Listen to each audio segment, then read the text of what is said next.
What's up, everyone? Welcome to the most positive pop culture podcast in the multiverse, Metalcore Nerds, the podcast that features members of your favorite bands as we just explore their love of pop culture. I'm your host, Sean Mott, and this week we are joined by Luke and Brad of Calling All Captains. Welcome to the show. Whoa, thanks for having us. Hey, what's up? Stoked to have you guys here. If you're returning to the show or first time listener, thank you so much for tuning into the show. The best way to support the show, subscribe to your favorite podcasting platform. If you're watching on YouTube, hit that subscribe button, hit that like button, comment, let us know what you're thinking of this episode and what you guys are into as far as pop culture. If you want your daily fix of Metalcore Nerds, you can find us on all social media at Metalcore Nerds. Now, I have noticed the sound of you guys has changed a bit. I wouldn't say drastically, but there's been kind of an evolution, I would say, for the band. It feels very reminiscent of that kind of early to mid 2000s sound. I know you guys have posted stuff about how it is like that, and you did kind of like for the fans of this is what the new music is like. But I have a challenge. I want you guys to list 4 albums, specific albums that helped inspire this new EP. A really influential album to me, something I always like to come back to, is Green Day's Dookie. It came out the same year I was born, so I feel like a spiritual tie to it. If I don't really know what to listen to, I have like a solid 5 bands that I can always like count upon, and that's one of the albums for sure. I didn't realize it growing up, but I always find influences of Captains, like the Captains have had, when I go back and listen to lots of the music I grew up listening to. Homesick by A Day to Remember. Blood for Blood definitely has some heavy A Day to Remember vibes. And we actually co-wrote the song with original guitar player from A Day to Remember, Tom Denny. That was an influential album to me. I just didn't realize you could combine heavy and pop punk in the same track. The sound is, I guess I would say it's a development on a sound that we've had for a long time. There's one song on the album that had some pretty big Billy Talent vibes, actually. So I'll say probably Billy Talent 2. Yeah, Billy Talent 2. Okay. Oh yeah. Yeah. That's crazy influential. Yeah, we have there's a riff in one of the songs. It's not a single on the album, but it's going to be a hidden heater, I think. And just like the opening riff immediately has like a Billy Talent vibe, and we were even like, yo, is this too close to one of the like to this Billy Talent song? And had to go like double check. And we're like, okay, it's similar, but no, it's not the same chords and the same progression. So it just has the vibe. It's actually nothing like it at all, which is, it's just really cool to be able to capture something. Yeah, but both Connor and I were big Billy Talent fans, and when we had that discussion, we both talked about Billy Talent and how like I remember the first time I heard Billy Talent and was like, oh my god, this like the guitar on this is crazy. And like I've had immediately learned tons of their songs, and I think they were probably like my number one favorite bands to learn on guitar just because of the riffs. It's just super fun stuff to play. Well, lately for myself, I guess I would absolutely say I don't really listen to like pop punk specifically, but one thing that I always end up coming back to is lots of the heavy records. A Eulogy for Those Still Here by Counterparts. I think one of the things about that release and everything Counterparts is kind of put out there, it says the lyrics are just so vulnerable.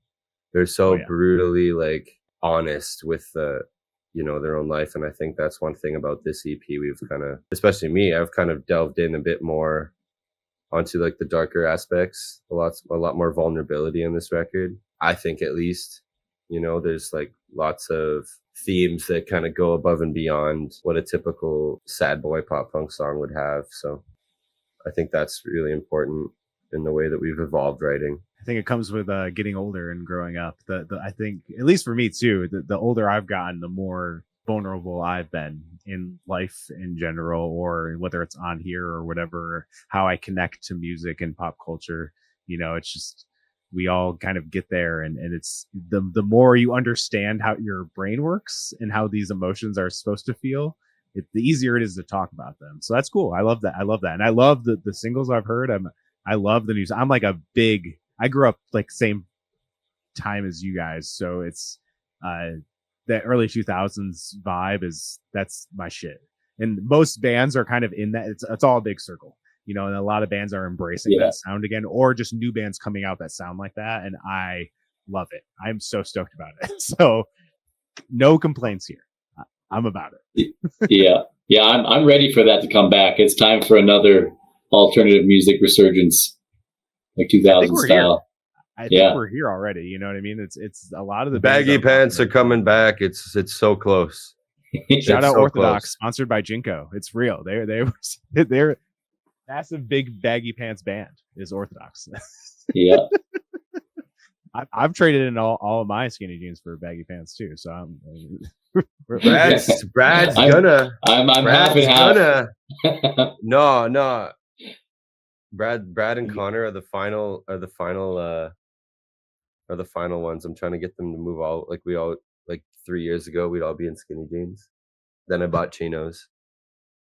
And then Tim got chinos. Connor has one pair. You'll get your next, bucko. We'll see. We'll see. Hey man, if you want to keep with the skinny jeans, you do you. All right. Don't. That's right. Don't change. That's right. Be authentic to yourself. Don't conform. That's right.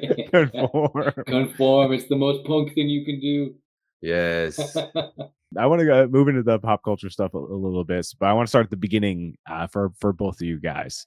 So what is the thing that got you into pop culture when you were younger? Like the inciting incident of like, I love this stuff. My father, at a very young age, he'd always come up to me and be like, Luke, I am your father. And one of my earliest memories is my dad, showing me the original 3, like before Phantom Menace came out. I remember we watched all 3 of them, and then we went and watched the Phantom Menace, and it was like pretty cool that my dad's kind of older. He's like 73 now, so he was there for lots of it happening, like lots of the early pop culture stuff. And I think at a very, very young age, he also put me on to like old rock and roll, Buddy Holly, a few of the Beatles songs, Herman's Hermits, Don McLean. We would drive around in like a Mustang and he'd play me old rock and roll. And then, so like we were watching Star Wars, and then like from there, I really like cartoons. And one of the cartoons I grew up watching was Pokémon. So I played the games. I love Pokemon so much. And so my parents bought me the VHSs. And I used to watch right from the beginning of the VHS right to the very end. And at the very end, they always had other animes like getting advertised. So they would advertise Inuyasha, Yu Yu Hakusho, any like a bunch of other stuff at the end. They wouldn't advertise American television because it's not American television. Right. So that's kind of I really wondered to myself as I got older, why do I only like Digimon, Yu-Gi-Oh, Pokemon? That's why. Battle Beat-em-ons, Beyblade, and then I was like, it's all anime. So the moment I found that out, I was watching like Naruto, and then like I just like kept going on from there. And then I watched like weird, obscure animes. So now like I'm a big One Piece fan, huge One Piece fan. So it's like all because my dad started me with like loving fantasy and the otherworldly, like fictional universes that brought me into like Star Wars, Star Trek, even a little bit of it, like going to films like that. And then my brother, he gave me Pokemon. So it was really, I got open to this huge wide world of pop culture and like anime, American film and television, superhero shit, so I was just, that's how that all started.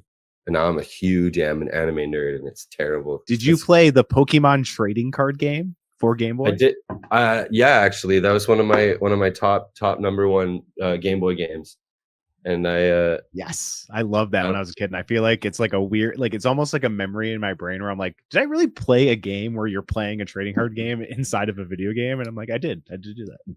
There was a sequel that was only released in Japan, and I played the ROM hack where somebody translated into English.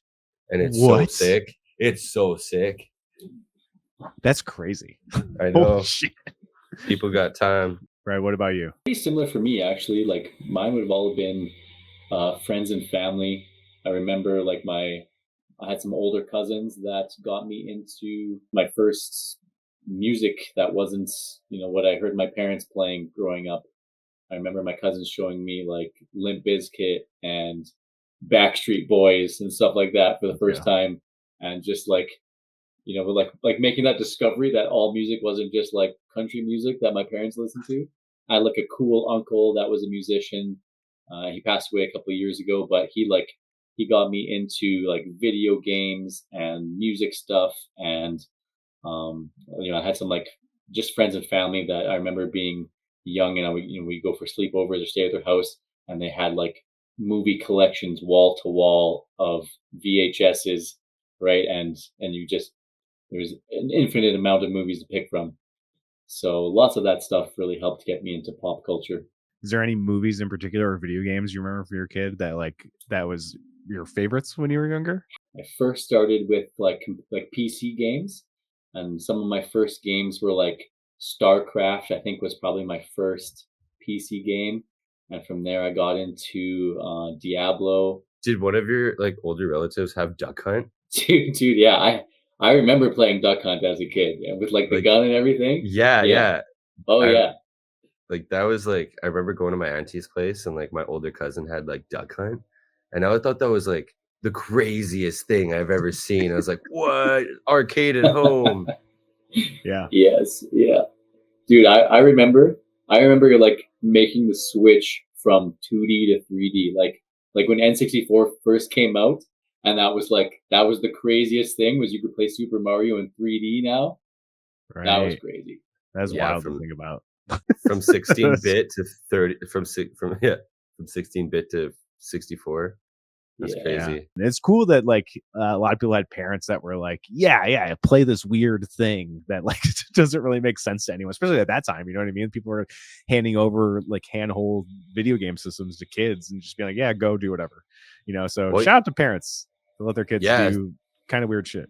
My mom and dad had a buddy who owned a pawn shop, and he used to have N64 games at the pawn shop, obviously. So I remember I used to go there, and then like I just like point at one, and my dad would get it for me. And then next time I went there, I was like, yo, let me get this one. He's like, did you beat the other one? I wasn't allowed to get another game until I beat the previous one. And I ain't got my own money. I was like 6 years old. I was working so hard. I was like 5 years old, getting frustrated with like Banjo-Kazooie. It was crazy. And what was up with the tropical theme of everything back in the day? You ever notice that? Yeah. Like everything was tropical. Like that weird like PS1 water, sand, palm trees, Spyro, Sonic. Sonic, yeah. There was a lot of that. I mean, even I guess Mario. Yeah. Not fully, but they did have a lot of that. Yeah. Yeah. Mario Sunshine was all. Yeah, that was great. I think I played that when I was a kid, but then when they re-released, how they're like re-releasing all the Mario games for Switch, I beat it on Switch, and I was like, I don't think I ever could have beat this when I was a kid, but I beat it now. Go me. It's a good feeling. Hell yeah. It is a good feeling. Beating a game feels good. You got started super young.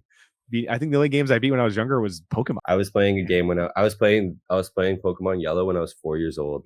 That's crazy. Pokemon means a lot to me. I played up until like Gold and Silver. I think right before it went to Advance, and that's when I like stopped. Until I never stopped. Until when I was an adult. So I missed like all the DS. I never played DS.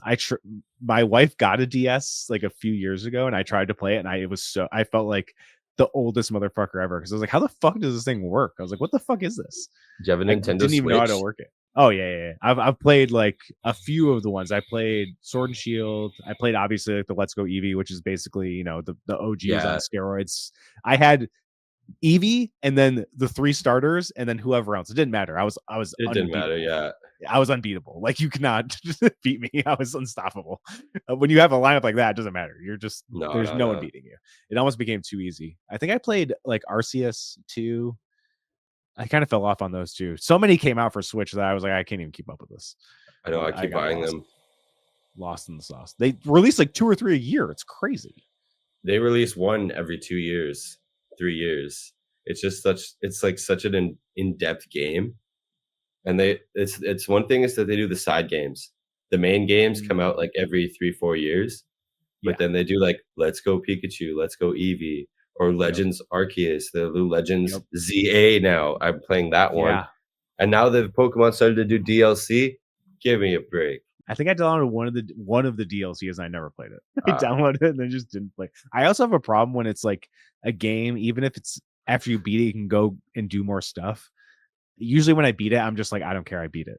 I don't have any care to go back unless the DLC is like sick. But I think the DLC for Pokemon wasn't really, it was like you can catch new Pokemon and stuff. It wasn't like it was just extra story or anything. If it was extra story, I probably would have been locked in. But it was like, hey, here's a ticket to go to a new area. And then you get there and it's like, hey, welcome to the new area. That's it. That's it. That's not interesting enough for me. No. I want my DLC to be like a little mini, like a mini part of the game, like a mini extension of the game. That's what I like that better. The best game was Pokemon Black and White 2. I think they had this thing, something called the International World Championship inside the game.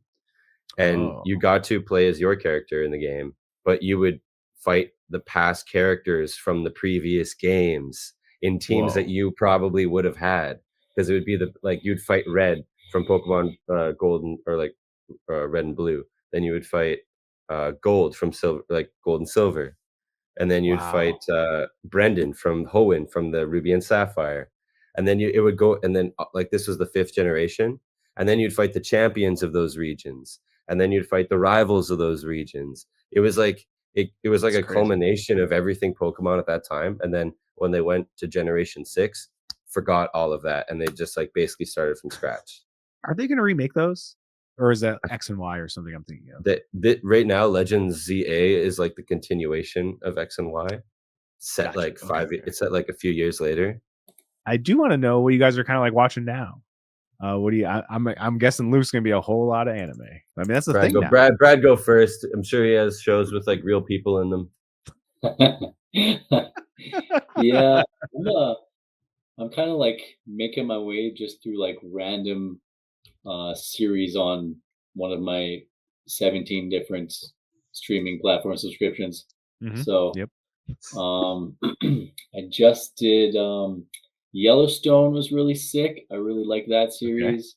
Right now I'm watching the 100 as an older series, but I never made it all the way through. So I'm kind of like going through series that I like got a couple seasons into and just like abandoned for some reason. And now I'm like, you know what? I'm going to see how that plays out and like get back into some of the old shows I used to watch. So doing a lot of like nostalgic watching right now. I've done that a few times too. I just did that with You on Netflix. I stopped like 2 seasons in and then went back and finished it. I went through all of Lost this year. I went through all of Lost. I've never watched it, so I went and watched that because I love Damon Lindelof, and it was like one of the only series I haven't watched from him. So I went through and all did that. You said they jumped the shark on You? Is that what you're saying? Which season? I think so. Like the 4th. When it was like, all right, how are you? No, before that one, I was like, okay, you're not getting away with any of this realistically.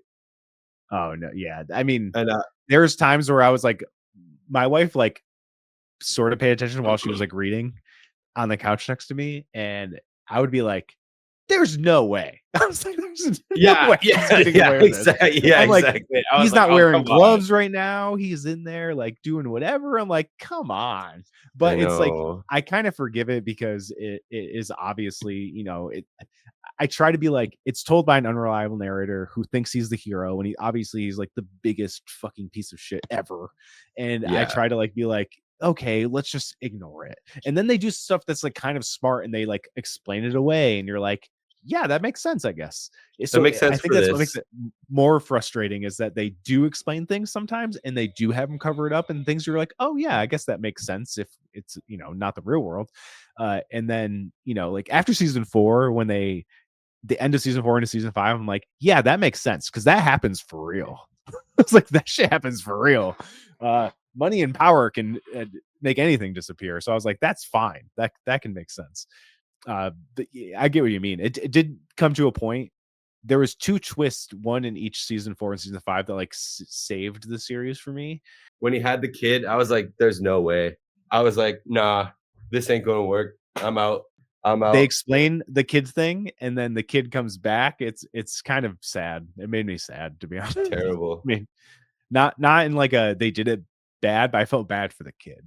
I'm like, this poor kid has went through so much trauma. He doesn't even fathom right now that's gonna ruin him when he's a teenager, probably young adult. Poor guy. There's one that I hadn't heard of that my girlfriend got me into. Severance. Oh, I never got on that one. Mine was Person of Interest. Person of Interest. That sounds familiar. Yeah, it was a really cool series actually. It's totally my shit. It's like AI takes over the world and government conspiracy and all kinds of it was a crazy series. That does sound cool. One of the guys from that is in Lost. Oh really? Which guy? Harold Finch from the show. Okay. Yeah, he's a big character in Lost. Big character in Lost. Gonna have to watch that one. Does he play a villain in this too? No, he's like super nice guy in this one. Oh wow. Well, he has many sides in Lost, but he kind of emerges as a bad guy. It changes throughout, but yeah, he's a really good actor. Really, really good actor. I couldn't picture him being a villain for some reason. After Person of Interest, he's just like the nicest, sweetest like programmer That's guy. So funny. Huh. He's pretty ruthless and Lost. It's more of like he does what it takes to get the job done kind of guy. Like I said, he's not like purely evil or anything like that. That show is like a lot to get into. It's a weird show, but I like weird shows. Luke mentioned Severance. Like that's I fucking love that show so much. Brad, the concept of Severance is that when you clock into your job, your mind wipes. You have two different people. Oh, okay. I remember seeing that one. Yeah. Yeah. So like when you clock in, that's your work you, and then when you clock out, you're like outside you. You have no idea what the other person is doing. Yep. Ooh. Okay. Wild. Yo, that's kind of like the tour universe thing we talk about. Yeah. So we have this thing in the band where because we have like our regular jobs and regular life, every time we go on tour, we'll get into the band van like when we're leaving in the start, and as soon as we get in the van and close the doors, it's like other universe. We're back in like the band life, and it just feels like a whole separate us. It literally feels like you blinked your other life out of like it's like you just like it was a dream that back in the van. Yeah, it's like back in the van. Oh my god, no time has passed. The next show is right, and then we'll go like months without doing a tour, back to normal life, working jobs, and that's like original universe us. It's funny because I had Thornhill on earlier in the year, and they love Severance. And they talked about how when they're on tour, it feels like a form of Severance. How it's two completely different lives. The big difference is that you know both lives. Yeah, you're not you know both, disconnected. Yeah, that's because that's the scary part. But that show does a really great job. Luke, have you seen Pluribus yet? Pluribus, no. It's also on Apple, but it's Vince Gilligan, the guy who did Breaking Bad and Better Call Saul. And I don't even want to tell you the premise. I saw an ad for this. You should watch it. Is this the one where like she's the only miserable person in the world? Yeah, it's kind of a vast overestimated statement, but yes. Cool. Don't look up anything, just watch it. Just watch the pilot. That's all going blind. I'm watching. I won't tell you anything about it. I'm watching Gachiakuta right now. What is that? I have no idea. Okay, this anime is fucking sick. So, the anime's concept, there's these people who basically live in this own world, separate, and what they do with their garbage is that they just toss it off. The world is like floating through, it's like orbiting this land below, and what they do with their garbage is they just throw it off, never to be seen again. Now, up there, they have no idea that there's land underneath here. They just throw it off into oblivion. They call it the pit. The pit is real. That's the actual Earth. This society is just floating on top of everything, just dumping their garbage down into the earth. And there's this kid up there, and in his heart, he's like, why are people throwing so much garbage away? He'll like pick something out of the trash and fix it up, and it's like a perfectly good usable thing, right? Anyway, he's from this like lower class on this like floating thing. He gets framed for a crime and thrown into the pit. So down there, these people, he survives the fall, and it's basically a land of garbage. Everything down there is like desolate. You can't grow anything. There's some cities, some places, and they had to build domes over their entire city because of the falling garbage. Down here, people have powers, and the way that their powers work is that they have something called vital instruments. Now, a vital instrument can be anything, but it has to be something that you care for. You care more above everything else. Let's say it's a staff. You're just a regular old piece. It's a stick, nothing special. If you care about this thing, you repair it, you treat it, you talk to it, you love it, you care for it, you make sure nothing bad happens to it, it can turn into something called a vital instrument. And when you activate it, it turns into a complete final form weapon of itself. It becomes the fully realized version of its like destructive capabilities, and it can be any item in the entire world. So for me, it'd probably be my glasses. I have to take care of these all the time. I'm wiping them, polishing them, doing whatever I can. Or it'd be like my chains or something that I keep on me all the time. Each of these characters in these different types of thing, they have these vital instruments. So like, let's say I would like go like this and they would like go crazy, and then I'd be able to see through walls. I'd be able to see like people's like health problems. I'd be able to, detect electromagnetic frequencies in the air, just like with my like vital instrument, which are my glasses. And let's say Brad, always on his computer. Let's say he turns that into a vital instrument. Now this computer can plug into any outlet in the world, control traffic lights, like do this, do that. It's like the fully realized version of itself. Now, this main character kid, he was gifted gloves by his adopted dad because he has burns all hit down his arms, and he became insecure about them. So his father gave him these gloves. Now, you'd think the gloves are the vital instrument, right? No. Anything he picks up, he can turn into a vital instrument. He's the only person on this entire planet who can do that. He can pick up a piece of trash that's just like a metal rod and then like turn it on, and it becomes a sword that's like pure black steel.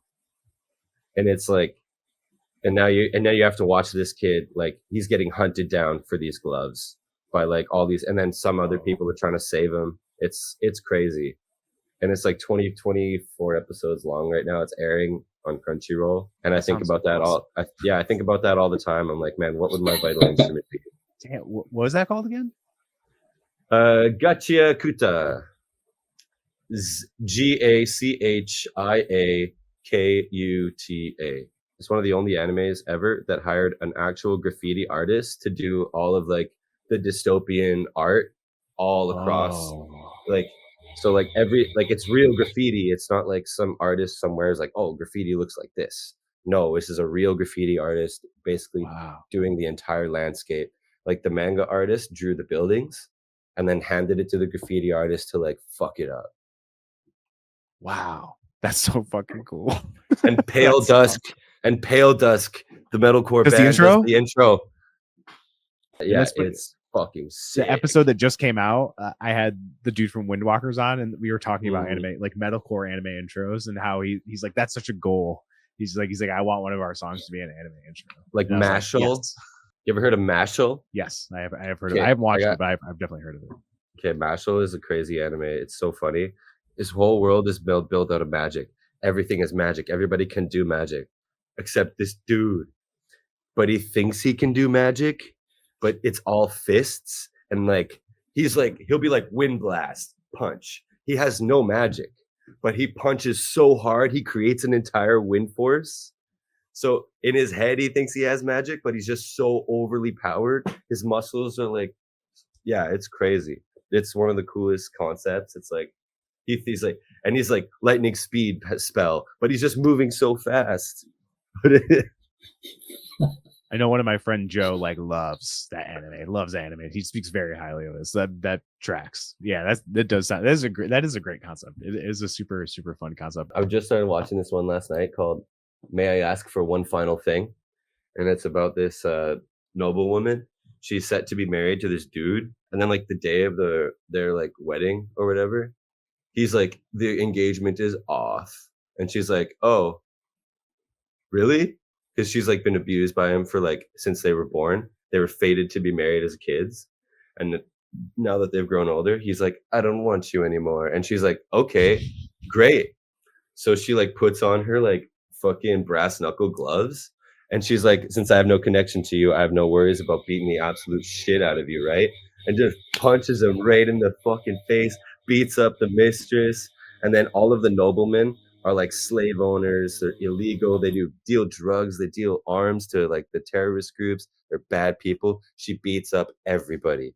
Everybody is like nobody is safe. She just fucking demolishes everybody. And the whole time since she was fiance to this dude, she was utilizing the royalties teachers. So she's an expert swordsman, expert spellcaster, expert espionage, like an S tier in all of these things. And yeah, now I have to I'm watching episode 2 when I get home. Speaking of anime, I did watch the show on Netflix, and it's based on a book and a manga series, but it's called Last Samurai Standing. The basic premise of it is it's feudal Japan. It's the end of the samurai era. All the samurais are getting like basically become obsolete, and they're all like poor because they have no income anymore. Their families are dying of cholera, and then they get this flyer being like, "Hey, show up here if you have any martial arts expertise for a chance to win like an insane amount of money." And so then all these samurai show up, and it's basically like a race to Tokyo to the death. They all have these wooden necklace pendants, and there's certain checkpoints. And to get past the checkpoint, you have to have a certain number that you collect from killing people. And it's just, samurais fucking killing each other. It's Squid Game, but with samurai. That's what the show is. I was gonna say Squid Game, yeah. Yeah, and it's like it does feel very anime because there's like episodes that'll start with a flashback that connects to like why this character is like this, and like it does feel very anime live action, but it's pretty fucking dope. The first season only has 6 episodes, which I felt was really short, but they definitely end it in a way. If they don't continue the series, I'll be so bummed because they do not finish the story in one season. It's very much leaves on a thing where it's like, yep, to be continued. And I'm like, if they cancel the show, I'm gonna be so pissed because it is awesome. And I'm like shocked no one is really talking about it because like that concept in itself is like, how is not everyone talking about it? You know what I mean? Like Squid Game was samurai. What more do you want? I am a One Piece enjoyer, and they decided that they're going to do a Netflix adaptation of One Piece. That shit's gonna take 50 years. Oh, season 1's out. Season 2's coming next year. Great. They've covered 50 chapters of the 1,000 chapters of the series. Luffy is supposed to be 16 in this story. Bro's gonna be 30. Bro's gonna be 50 by the time they get to fucking Wano. This is crazy. They're just like, oh well. I don't know One Piece mostly because I am so. It's so intimidating to try and get into, to even start it. Like it's just it's still going. So it's like insane to even think about going in. I have a friend who's watching it all throughout now, but I know that the live action version is a much more condensed version because I know that when they started the anime, the manga was. I mean, I know the manga's still ongoing, so they had a problem with like that's like the ultimate filler anime because they literally just had to write stuff that didn't exist. So yeah. I think they take a lot of that out. I haven't watched either. I do want to get into the live action one because people said it's actually really good and done very well. That's how I got into One Piece. You watched the live action first? I watched the live action first, and I was like, man, I wish I get to know what happens next. Oh, wait, I can. And then I read the entire manga, all caught up all the way. And then I was like, fuck, now I have to watch this. Oh, no, I watched the anime. I caught up. As soon as the One Piece like live action ended, I started the story in the anime there and kept going. Okay, that's awesome. And so I skipped like 150 chapters, but that's fine. And then I caught up to the story, and I was like, "Damn, I wish I could know what happens next. And I was like, wait, I can. So then I started reading the manga. So now I'm like caught up in the anime, caught up in the manga, and I'm like, fuck, we're never gonna get any of this shit done. This is gonna take forever. Awesome. Yeah, it is gonna take forever. Hopefully they get into the model where they can, like, I don't know, maybe film some stuff back to back, or get it so they film every year at the same time so they can get it year after year. But well, yeah, it's hard. The One Piece anime was actually one of the longest running weekly animes. They didn't have seasons. It's been on like every Saturday for time millennia. And then they might take breaks. Like they'll take like, you know, a few weeks here and there to give like the staff some time off or whatever. But this is the first year where they're like, okay, no more. 26 episodes a season. We're going to give our animators like time to either condense arcs so they don't have to do filler, or better animate the fight scenes that take a lot longer. That's cool. Good for them. I think that's probably what they should do. For sure. Yeah, that's okay. My wife and I went and saw Wicked for Good in theaters last night too. Oh, is that the new one? The new one, yeah, just came out. Made a measly $250 million or $250 million opening weekend. Pretty small. I didn't watch the movie yet, but I watched Wicked live. Like I watched Wicked, like the play. The play is sick. And then I was like thinking to myself, oh, they're absolutely cooked because the songs in Act 1 are way better. Songs aren't better. The songs are way better in the first movie. Like that's where all of the bangers are. And I was like, great, this is going to be a dark, depressing movie because that's what all the songs are in the second act. It is pretty dark. Yeah, it's pretty dire. This like it's pretty. The second half is like, hey, you know what? The first half is like all exposition and whimsy and wonder. Yep. The second half is like, the second half is like death, destruction, lying, and it's like, So we'll see. Yeah, I loved it. I also love dark, depressing, emotional things. Yeah, if you can make me cry, I'm usually that's like the highest bar. Even though it's pretty easy to make me cry, but the first movie also made me cry. Can I ask about really a spoiler? Hard. Yeah, sure. Why not? Did they have a lion in a cage? They had a lion. Wasn't in a cage though. Okay, because the thing about Wicked in the play that was like the coolest part about the play was that every character and everything that happens inside Dorothy's Wizard of Oz is a direct correlation of something happening in Wicked. It does. So like that the does lion happen also. Yeah. Okay. So like the lion, the courage, the cowardly lion gets turned into the cowardly lion in the play. That happens in part 1, or that happens in the first movie. But he comes back in. Okay. Cool. Yeah. The cage part is in the first movie. Yes. Okay. I don't remember that in the first movie, to be honest. I think it's a very brief part because I think I forgot about it too. But they mentioned that, like, oh yeah, Elphaba frees the lion, and that's how he becomes the cowardly lion. Yeah, and then okay, that's cool. Yeah, but everything else, like the Tin Man, Scarecrow, are how it happens. It kind of feels weird to certain characters become who. I don't want to spoil that. But it does feel weird of how it kind of would play out like that within like the Wizard of Oz, I guess. But I don't care. I kind of seen them as different things, even though I know they're supposed to be the same thing.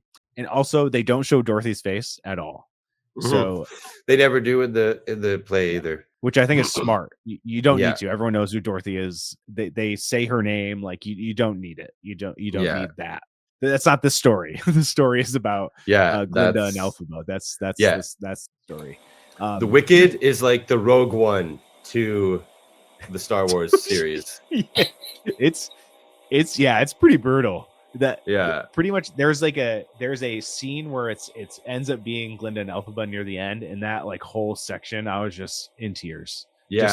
Gutted, completely gutted. I will say, if anyone who watched it or knows the play, it's very, and I think they might have changed it because I'm not familiar with the play at all. My wife is, and she's like, I want to go see this movie. And the first one we actually saw at a press screening, so we saw it a little early, and I was stoked to be able to take her to a press screening. That was something she like loves. That was like really cool, and I was like, I'm sure this will be good. And then the first movie just like blew me away. I was like, holy shit, this is incredible. So I was super stoked for the second part. We went with one of her friends who works in theater, so that was like another cool thing to add to it. because they're very familiar with the play and like super Yeah. love it and everything like that. So that was like a cool added top to that. I think they may have changed some stuff with the ending, not like crazy, but just certain things. But Movie did remind me a of the bit. ending of The Dark Knight, and that's all I'll say. If someone can pick up that reference when they see it, I'll be very happy. But it's crazy how like topical this story is and how it feels like right now, even though the book was written a million years ago and like the play was in like the early 2000s and stuff. But what they're trying to say in Wicked is very topical. And I know that happens more often than not nowadays with media. Obviously, like Andor was, like that felt very close to home to what's happening in today's landscape of everything. But yeah, Wicked for Good was awesome. It all comes back to One Piece. One Piece is Yep, like One the Piece most too. Yeah, that's what I've heard. One Piece is the most punk anime in the entire world. 1,000,000%. Protests across the entire world are flying the straw hat flag from One Piece. Yep, Hell I've yeah. seen that. That's Rock awesome. and roll, baby. I'll sometimes if like I have like 6-7 hours free, I'll like pick an anime and binge the entire thing. Because like lots of animes only have like 12 episodes or only a few seasons. There's my favorite genre of anime is called isekai, where it's like person in the real world in an office dies and then gets transported to another universe, or they don't die and they get transported to another universe. And in this other universe, they either acquire new powers or they don't have new powers, but they have like the knowledge of this other world. And it's pretty cool. I kind of get in like a thing where I only watch the series that I'm in and like gotta see it through. There's so many series that I had this like phase where I watch like every season of a show until the last one because I don't want to find out how it ends. Like everyone's like, I hated the ending of this, so I'm like, I'm not gonna see the ending. So like for a while there, I never knew how Dexter ended or Breaking Bad or Game of Thrones. So all of those things I'm like going back now and like watching through and like finding out how they end. That'd be so funny. It'd be like watching Breaking Bad and being like, well, got away with it. I'm done here. Like, dude, that was literally me for forever. Heisenberg lives. He's ruling over Albuquerque, New Mexico, and that's it. It's fine. Now, lots of those universes were way better before I knew the ending. So I think I've watched probably like 60 series from this year. That's not a joke. It's insane. And I keep watching. More stuff keeps coming out. 0. Yes, 0. It's about right. I'm so behind on anime. I like. It's actually terrible to keep up with. I think I'm a few seasons behind on My Hero. I'm a few seasons behind on Demon Slayer. I only watched season 1 of Jujutsu Kaisen and the movie, but the movie's a prequel. However many like real people shows there are, there's quadruple the amount of anime. Which is crazy. That it's like of every genre.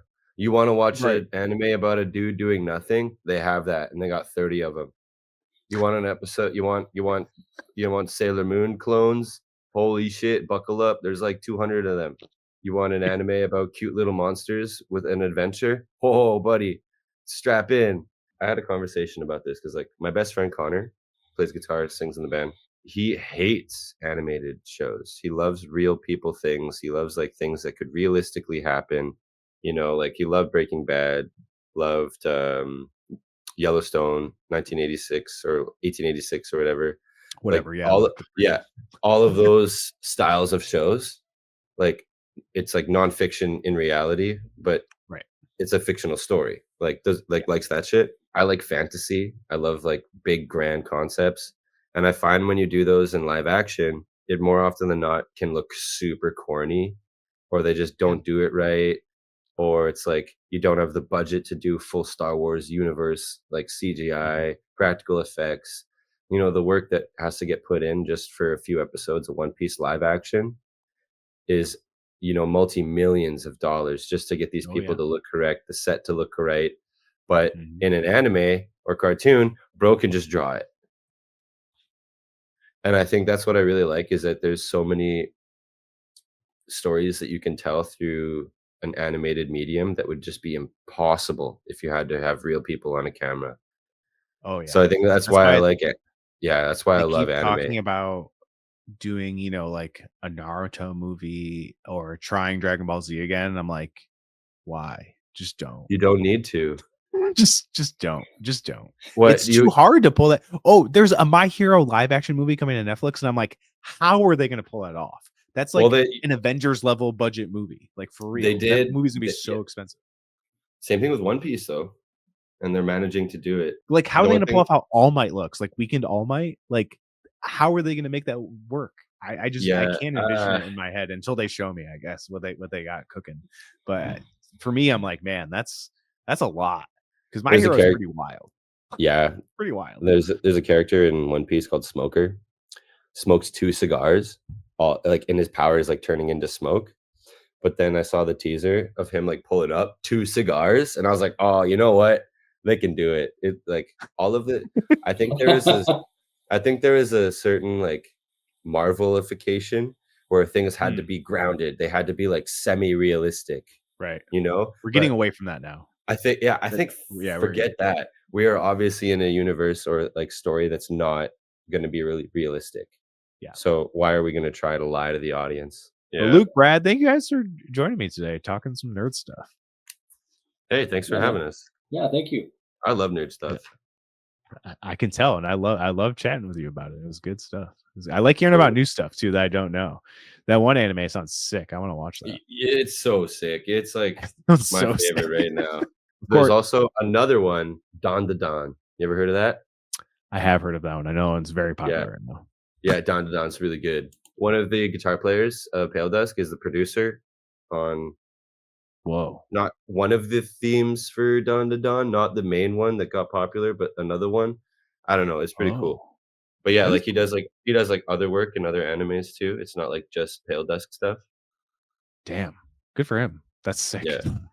That's so fucking rad. If you want to support Calling All Captains, they have a new EP, The Things That I've Lost, is out January 9th. Is there anything else that people can look forward to for you guys? We just sold out of a pre-order of one of our vinyls, so make sure you get it while supplies last. We only got 2 variants left. One of the variants is Gonzo. So if you're hearing this, head to somewhere. Where are they heading? Almost had it. Yeah. All of our pre-orders are available on the Dine Alone merch store.